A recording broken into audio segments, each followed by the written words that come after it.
Every scar tells a story. Every choice, whether we celebrate it or silently regret it, our experience, trauma, character, or perspective shapes the person we are right now.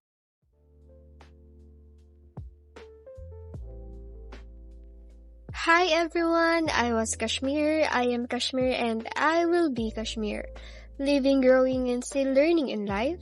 This podcast is all about my story, my regret, and my realization in life. Some of you may have met the old me. Some of you may know the worst version of me.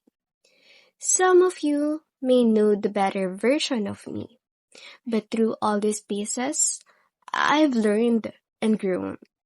Every version of myself has taught me something valuable. So welcome back to the next episode of my podcast, Living, Learning, and Growing with Kashmir. But before that, I want to make a proper introduction about myself and my podcast. Since wala akong proper introduction from my first episode, and pasensya na sa boses ko ngayon kasi meron akong sipon. So, ayan. I am Kashmir, fresh 20, and first year college at ang program na kinukuha ko ngayon ay psychology. So, nag-start ako mag-podcast, nirelease ko yun nung dapat midnight ba, birthday ko nun. And dun ako nagsimulang mag-upload. Actually, matagal ko na talagang binabalak na magkaroon ng podcast. Pero yun nga, wala nga ako talagang equipments and all. Pero, kaya naman pala.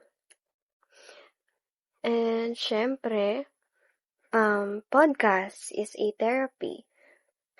I'm talking about my life, my regrets, my past, my mistakes, and all ganyan. Na ilalabas ko dito yung opinion ko, yung pananaw ko, at yung mga bagay na tumatakbo sa isip ko. Kung mapapansin nyo, meron akong introduction na paulit-ulit kung pinapakilala yung pangalan ko, which is yung I was Kashmir, I am Kashmir, and I will be Kashmir. Actually, it was inspired by a Latin phrase, fui sum ero. Fui means I was, sum means I am, ero means I will be. The fui represents our past, the collection of stories we carry, including the joy, the painful, and the moments we'd rather forget. So the sum, it is the present. It's the point of decision, where true transformation is possible. Well, it's a matter of decision kung paano ka mabubuhay or how you choose to live. Paano mo bibigyan ng purpose yung buhay mo. You can choose whether to act from old patterns or with new intention. The arrow, the I will be, is not a prophecy. It's a canvas.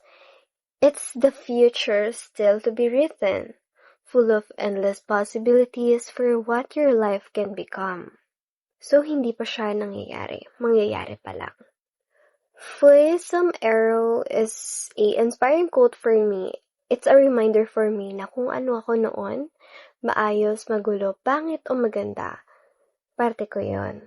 Kung anong pangit o hindi magandang karanasan ang naranasan ko noon, it's still part of me. Whatever lies ahead in the future that is beyond our control, we must learn to accept and adopt, focusing on what we can influence and letting go of what we cannot. So, ganun yung dating ng fui some arrow sa akin.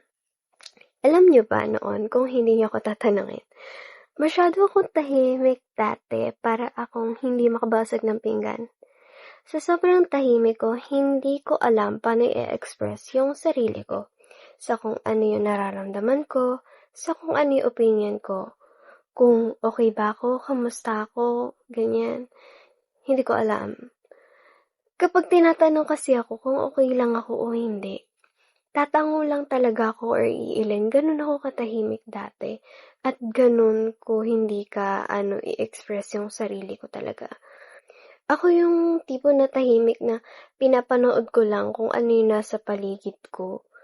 Wala akong pakialam kung anong ginagawa mo, ganyan.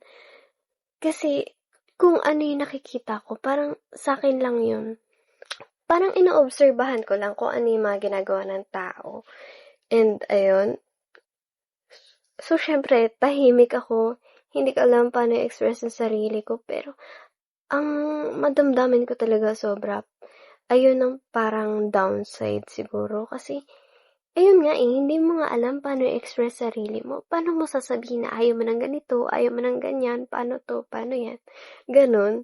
Yung tipong kahit na anong gawin sa'yo ng tao, parang wala hahayaan mo na lang kasi hindi mo alam paano ka buboses. Yung mga taong katulad ko kung ano ako noon, sila yung mga taong people pleaser, uto-uto, madaling mamanipula, mabilog o mabuli. Bakit? Kasi sila yung tipo na tao na kahit anong gawin mo sa kanila, hindi sila lalaban. So, ganun ako dati, kaya lahat ng yan, naranasan ko yan lahat ng ilang taon, mapalabas o loob ng bahay. Kung papakinggan niyo ako, parang andali para sa akin na i-open siya, pero actually hindi. Kasi meron pa rin mga bagay na nadala ko na hanggang ngayon na malaki na ako, wina-workout ko pa rin ng sarili ko.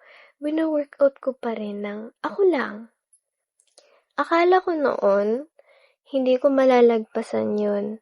Nung bata kasi ako, tinatanong ko na yung sarili ko na, paano yun? Kapag malaki na ako, ganito pa rin ba? Paano ako makakaalis dito? Hindi ko alam kung sino kakampi ko, sino kakampihan ako, may maniniwala ba sa akin kung magsasalita ako. Ganon yung mga tanong sa utak ko nung bata ako. So, akala ko noon, habang buhay ng ganon yung buhay ko na para akong isang ibon na hindi makawala sa hawla na pinutulan ng tuka. Bukod sa lahat ng yan, alam nyo yung maganda. Well, character development. Natutunan kong magkaroon ng boses, tumayo para sa sarili ko, protektahan sarili ko at kapayapaan ko. Hindi man ganun kaganda yung naranasan ko noon, pero it helps me to shape myself. Hinubog ng karanasan na yon yung pagkatao ko. I used my past to be my stepping stone, to be my guide in the present, and a lesson for the future. Gusto ko lang sabihin na walang masama kung babalikan natin yung nakaraan. Babalikan natin para makita yung aral, pumulot ng aral. It doesn't matter kung ikaw yung black sheep sa pamilya. It doesn't matter kung kontrabida ka sa kwento ng ibang tao. It doesn't matter anymore kung aping-api ka noon. You know why? Hindi na natin kontrolado yung mga bagay na nangyari na. Hindi rin natin kontrolado yung iniisip o sinasabi ng ibang tao against us. Kasi naman, hindi naman kasi natin hawak yun. Ang tanging hawak natin, sarili natin.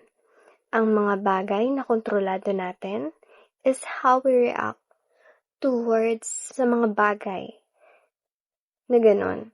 And syempre, our future. What happened in the past is in the past. And it is beyond our control. Hindi na natin mababago yung mga bagay na nangyari na, katulad ng sabi ko kanina. Ang bagay na pwede nating mabago ay kung paano tayo haharap sa hinaharap. At paano tayo sa haharapin pa lang natin. The present and the future. Sa paanong paraan natin mababago yung present at future? We'll give ourselves a justice. Stand for yourself. Voice out for yourself. Kung meron kang bagay na ayaw, kung merong bagay na hindi ka komportable, dun sabihin mo sa tao.